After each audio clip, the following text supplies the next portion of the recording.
Last time we talked about content marketing.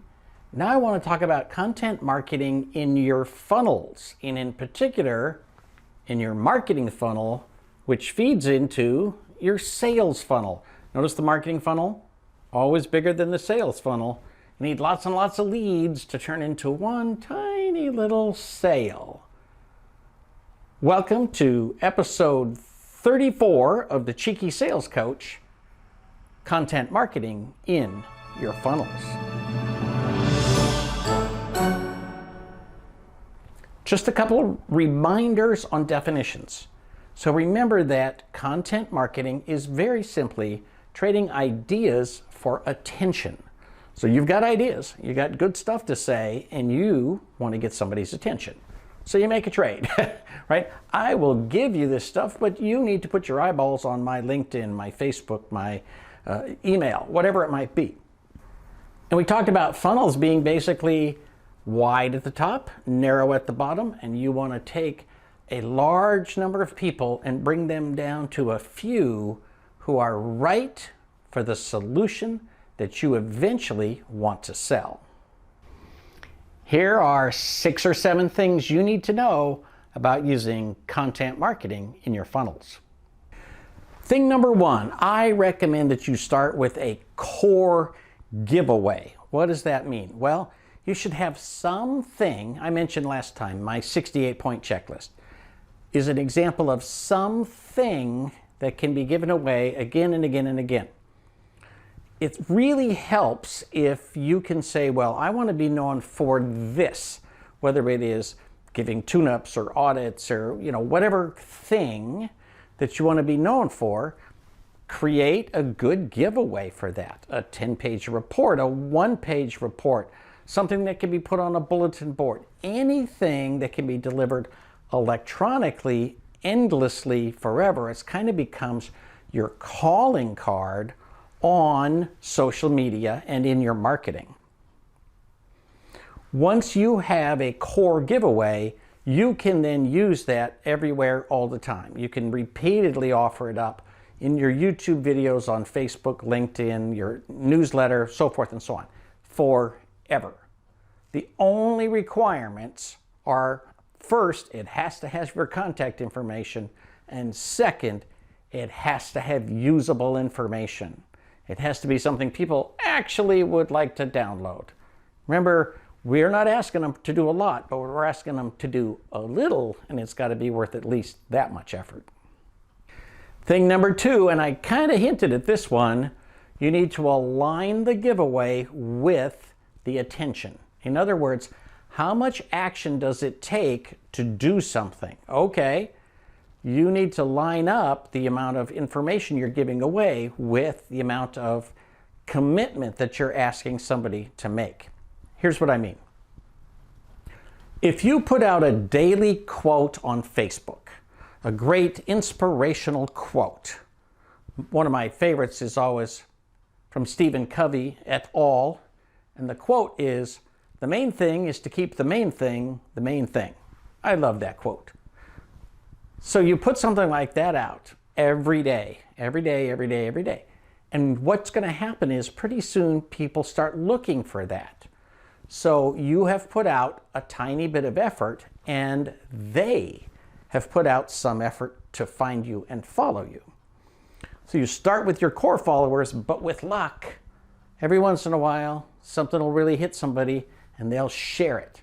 So you've actually gotten them to put out a little more effort, but you've done that not because you put up one quote and got lucky, but because you put up a quote every day, every day, every day, got them to follow you, got them to look for your quotes, and then when the right one hit, they were willing to share it, right? So it's a little bit more that you're putting in there to get a little more of a response.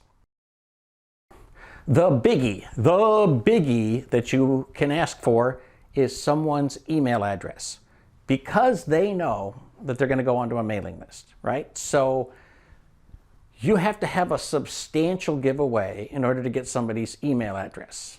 You might enter them in a contest. You might offer a free report or a download of some kind.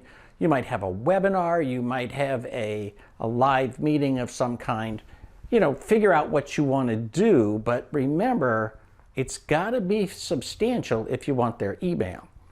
Sometimes when I'm giving stuff out and I just want to make sure everybody downloads it as much as possible, I literally tell them there is no registration required, no email required, no credit card required, just click and download. And I only do that because I want to make sure people know that they're not going to be asked for their email. Some people, I'm quite surprised, have very lengthy registration packages so that you go to sign up for their webinar and they want, you know, your mother's maiden name and every street you've ever lived on and all this ridiculous information. And they're asking a lot. And my guess is a lot of people opt out and never finish it. You know this from your own experience. Think about when you were told by some online vendor, fill out our survey, it only takes 1 minute. Well, then you get in there and they're asking another question and another question and another question. Pretty soon you're like 6 minutes into it and you opt out. You literally just leave because they misled you about the commitment. I like the ones that say, answer our 1 question survey. And then I know I'm going to hit yes, no, da, da. It's usually, would you hire that person you just talked to? Most of the time, yes. And that's all they get because that's all they promised. That's all they asked for. Thing number 3, make content both usable and reusable. In other words, make sure that what you have is something that people can use, they get some value out of it, and that it's easy for them to share. Now, sometimes that means it's a link to your website, totally cool. Sometimes it's a meme or some graphic that they can reshare because it was shared on a medium such as Facebook or LinkedIn. Or sometimes it is a PDF that people will pass around. That requires a lot of effort on their part. So passing around a PDF is not normally something you can ask for. But if you've got something posted up on Facebook or LinkedIn, asking people to share it is very easy. A couple of notes. Make sure you test the shareability of this content. I can't tell you how many times I've had people say, hey, we really want to get the word out, and they share a members only link on LinkedIn, and you think, well, okay, I can't share that outside this group. You've already shared it inside this group. What's the point of asking me to share this when it can only go, once again, inside the group? And I think they just didn't realize that that's not how LinkedIn works. So make sure that a link is shareable to the universe so that you can broaden your audience and get more people in. Don't ask people to share stuff that goes to a tiny, tiny little audience. Have them share it to their audience so that you can snag part of their audience into your audience. Similarly, on Facebook, if something is inside of a private group, well, you can't share it outside that group. You can discuss it, you can thumb it up and talk about it and whatever, but you can't share it more broadly than that. So make sure that when something is both usable and shareable, that the shareable part is something that you test and verify. So thing number 4, define your funnel and add content as appropriate. Here's what I mean by that. So let's say that your funnel starts out with you're just giving tips and tricks on LinkedIn, on Facebook, whatever. And the goal is very simple. You're trying to get people to follow you. You're trying to get people to befriend you, join your Facebook group, join your LinkedIn following, whatever it might be. So the first step is simply giving out useful information and trading it for attention on social media. So the second step when we talk about actual content would be, for example, giving out a free report for which they have to fill out the form. If they don't fill out the form, they don't get the free report. Tips, tricks, they get those for free. That's an easy giveaway. You can give it to everybody all the time, but to be consistent, you don't ask for very much. You're giving a little bit, you're asking for a little bit. When you want to have them fill out a form, you need to give something more substantial, because now you're asking them for their email, and everybody knows that's going to lead to being on your mailing list for the rest of their lives. Next example is using email, for example. So we get people's attention by giving tips and tricks. Then we offer something more substantial. We get their email. Then we get them on our mailing list. So your email is an ongoing tool that allows you to tell them what you're up to, give them news and even more information. It allows you to drip content, and keep them reading, keep them engaged. Eventually, you will send them to your website or some other tool where they will enter the sales funnel. So, as promised, the marketing funnel leads into the sales funnel. Number 5, when it comes to content, you should work at a pace that is consistent and sustainable. Here's what that means. You want to make sure that you are consistent. If you do something weekly, do it weekly. If you do it daily, do it daily. If you do it monthly, do it monthly. Don't be random and then say, well, I don't know where people went. Well, people went off looking for something that's more consistent, more reliable, that they can follow. If you just do stuff randomly, you make it difficult for people to follow you. If you are inconsistent, if you post 10 things one month and one thing the next month, your audience is going to come and go, and they will essentially disappear.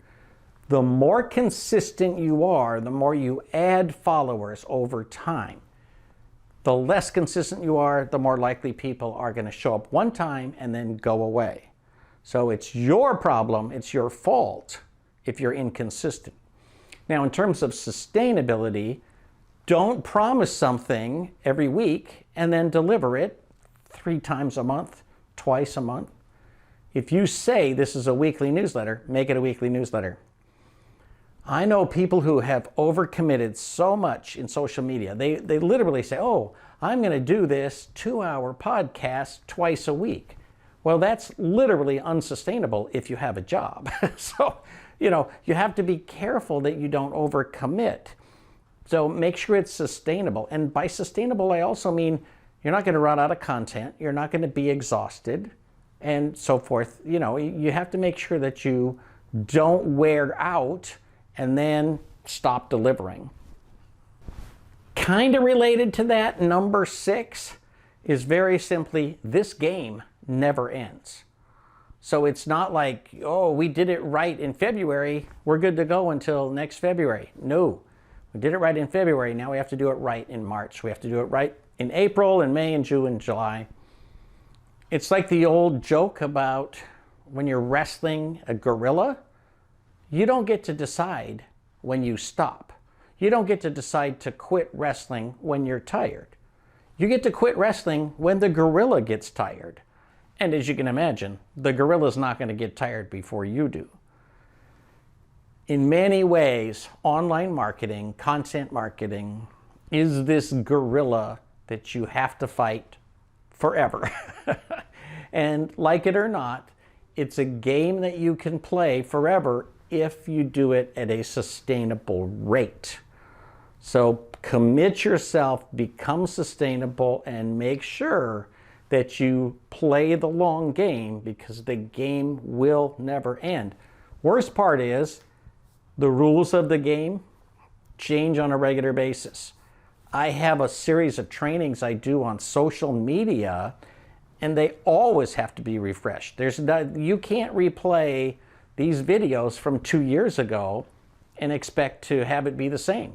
It'll be 80 or maybe even 90% the same for any given social medium, but pretty much guaranteed somebody has changed some requirements, some rules, some way that they work, or introduced new features. So the game keeps changing and you have to stay in it for the long haul. Finally, number 7, get help.